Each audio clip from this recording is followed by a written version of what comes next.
An enchilada is kind of cool because I can always make them. Like I have everything I need to make an enchilada at any given time. Now, I don't have any extra meat, so cheese enchiladas it is.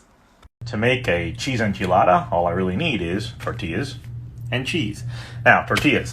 Corn is more traditional. I happen to have both, and you can use flour, so I'm going to make a couple of each, so I have some variety. I actually have a Mexican-style pre-shredded cheese. That'll make my life easier. And I always have onion, either in the freezer or a fresh one. So I have some in the freezer here. I'm going to use that up. You always want to use an aromatic when you're making some kind of a sauce for your enchiladas. Now, that's almost everything except I need enchilada sauce. So, enchilada sauce, there's green and there's red. It turns out it's basically the same thing. So, a lot of my friends already know what a roux is. A roux is when you take equal parts of flour and butter and or any kind of fat and whisk them together, and that's a roux. And the longer you cook it, the darker it gets.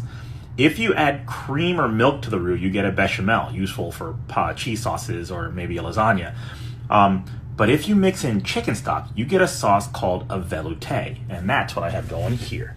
Start off with my sauce. I'm going to actually, I'm going to sweat some onion and get with a little bit of salt and pepper. And then I'm going to add other seasonings to this, and then I'm going to build my roux right into the onion. I'm going to grind up some cumin seed, and I'm going to actually put a little bit of chili in. Even though I'm making the green chili, I like it to be extra hot, so I'm going to juice it up with a little bit of spice, even though I'm not making the red. I always like doing taste tests, but unfortunately I got a mild and a hot, so I can't really compare that. I don't know why I would do that. But overall, clearly the hot is much, much hotter. It's also a lot saltier. This has a nicer whole chunk look, but too mild. All right, I've ground up both the cumin and that one of those red chilies, those dried red chilies.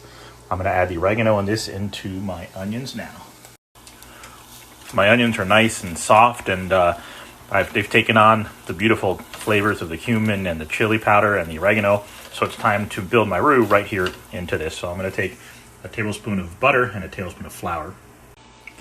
So my roux is cooking nicely. I don't want it to get too dark. As roux get darker, they lose their thickening power. When you do Cajun kind of food, they use a very dark roux, so it's not super thickening. With a blonde roux, it thickens quite a bit. The color on here isn't actually from the cooking; it's from the cumin. And really more from the red chili. But I've been making it off to one side. Now I'm going to mix it all together, and I'm going to put in my 1 cup of chicken stock to make my velouté. You can see my sauce has thickened up quite nicely here. It might be a little thinner than I would like, so maybe next time I'll use a little less stock. But I'm going to now... Oh, by the way, this would be delicious on anything. You can make a Salisbury steak. You can put this over any kind of protein. It would be just yummy all by itself. But now it's time to make it into a green enchilada sauce, and I'm going to do that by adding those green chilies. Oh, man. This is legit. So it tastes so great. And if you don't have tortillas, you can actually make your own from flour and water, but you could take a sauce like this and make any kind of, you can make a stew, you could put it over chicken, you could thin it out with more broth and turn it into a green chili soup. Like you can do so much with this sauce, but it is so yummy. It's rich, it's deep, it's spicy as all get out. I'm very pleased with it, and I'm probably going to have leftovers here, so I'm going to have to do something fun with it. Before you roll your tortillas with the cheese inside, you need to soften them, and there's a number of cool ways to do it. You can microwave for a few seconds to get it soft and pliable. A lot of people will put it in the sauce directly, let it sit in the sauce for 15-20 seconds, and then they roll it up with the cheese as an extra saucy tortilla, and it'll roll quite easily. Also, it's probably one of the more healthy ways. The way that I was trained was you take a skillet and you put oil in it, and then you cook a tortilla in it, and when the tortilla gets a little bit warm, like 8-10 seconds, you flip it over, and you pick it up and put another one underneath. And you keep doing that so that the tortilla at the bottom is always the newest tortilla, and you make this stack of ready-to-roll tortillas. It gives the best flavor, but it does use the most amount of fat. So if you want to go healthy, you might just put it in there or nuke it. If you want to try for maximum flavor, you might want to try that oil technique, which is what I'm going to do today. Okay, I think my oil's hot enough, so in goes my first tortilla. And I'm just going to count to like 10. And then I'm going to flip it over and put the other tortilla underneath it. Okay, all 4 tortillas are stacked and hot. And basically the oil gets sucked up from the bottom of the tortilla by the one below it. So you're only ever cooking one side except for that first tortilla. But with the white ones, I had to actually flip one of the white ones also because the corn wouldn't have been big enough to cover all sides. So anyway, that's the idea, is that the bottom cooks it, then the top gets heated and absorbs oil from the one above.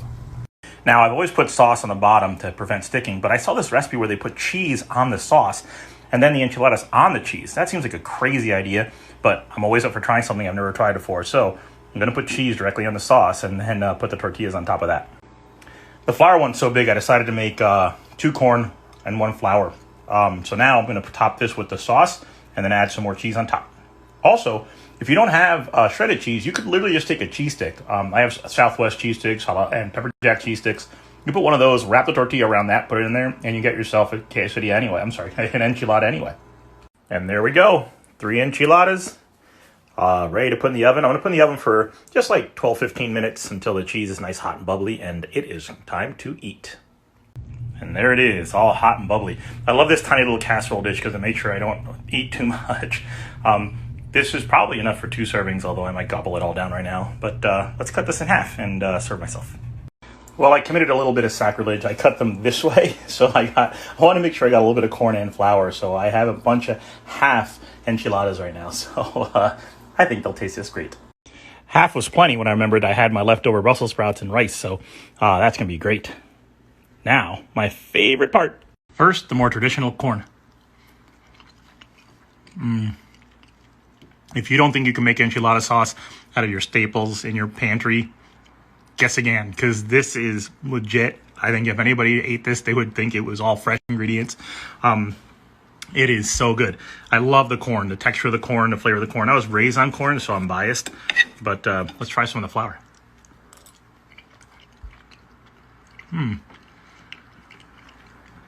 So the flour is more delicate. The corn has more chew. The corn almost has the texture of a tamale, whereas the flour is more doughy in its nature. So I think they're just different. I think I do like the corn a little bit better, but they're both great.